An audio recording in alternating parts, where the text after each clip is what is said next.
بسم اللہ الرحمن الرحیم۔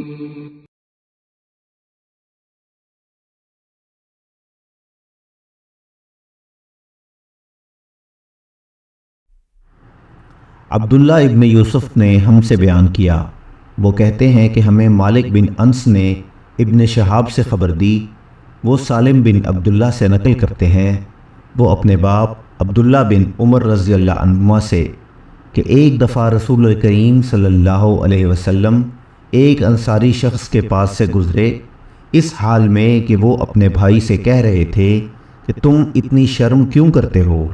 آپ صلی اللہ علیہ وسلم نے اس انصاری سے فرمایا کہ اس کو اس کے حال پر رہنے دو، کیونکہ حیا بھی ایمان ہی کا ایک حصہ ہے۔ صحیح بخاری، حدیث نمبر 24۔